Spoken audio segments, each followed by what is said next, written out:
Here's a news flash for you. Joe Biden is not in charge. And it's clear to me, after seeing Obama visit the White House this week, Obama is the one calling the shots. It's almost sad to watch. Joe Biden feebly shuffling around the room, desperately looking for someone, anyone. But the thing about the D.C. swamp is this. Politicians always gravitate to the dominating figure with the most power. Just watch this.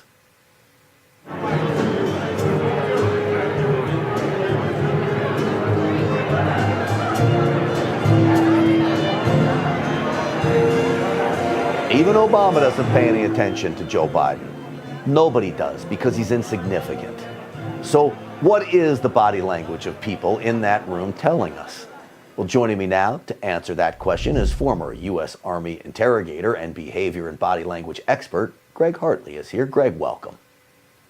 Thanks, Grant. This is a beautiful opportunity to see behind the scenes in one of these groups, because there's a cool kid and a not cool kid. This is like going to a high school dance everyone's been to before. And this is the cool kid brought the Oval Office as a date, and her old boyfriend showed up. So if you look, he looks out of place. He's moving around. The guy moving the least is usually the most powerful in the room. Nancy Pelosi looks like a wallflower who doesn't know what to do with her hands. It's really interesting to watch them.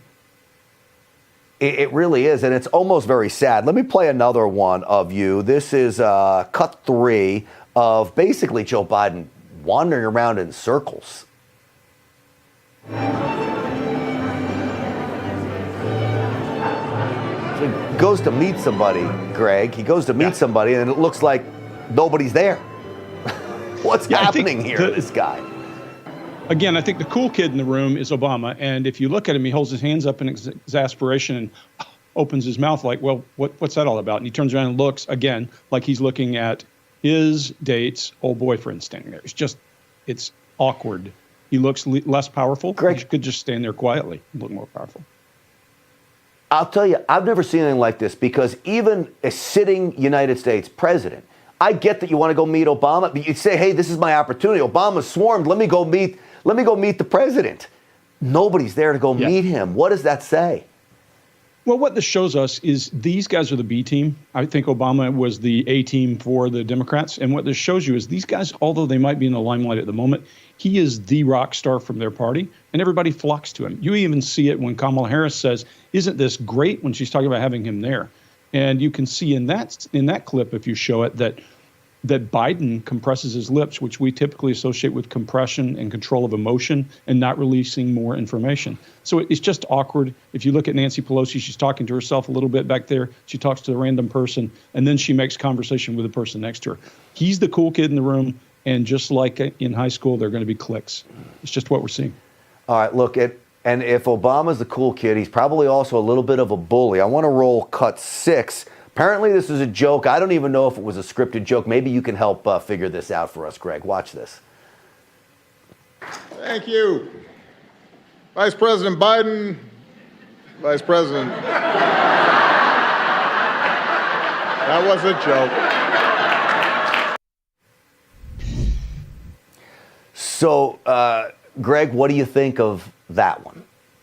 I do think he scripted it. I think he had it in mind, only because he says Biden and he extends that consonant at the end, and he makes hard eye contact, longer eye contact. He typically clips that Biden very quickly.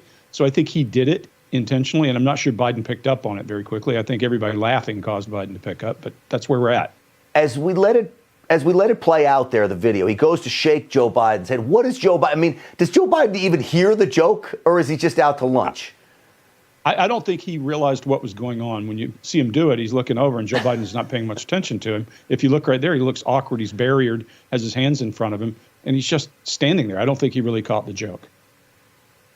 All right, so you and I started doing this after Barack Obama had left office, a ways after. Let me play a clip of Barack Obama here bragging about Obamacare, and let's do a little body language analysis of the former president. It secured the principle of universal health care, provided help immediately to families, but it required us to continually build on it and make it better. And President Biden understands that, and that's what he's done since the day he took office. Greg?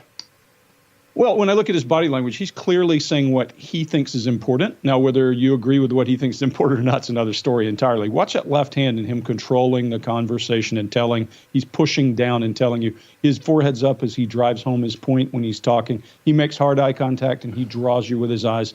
He's trying to get his point across, and then he loops in Biden. Oh, yeah, Biden's still doing the stuff for it with a different hand.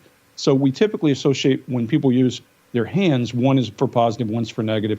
I think he is selling whatever he was selling when he was president, and it's just an extension of that. And this whole policy and this whole flow through is more the same. Well, clearly, I disagree with everything the man says, but he's got much more command of the podium than Joe Biden does, really, and most people do. One thing he can do is speak, that's for sure. Greg, give me your website again one more time. Yeah, it's readbodylanguage.com. Come join us. We got some free stuff in there for you. All right, you're the best, my man. Thank you. Have a good weekend, Greg. Thanks. Pleasure.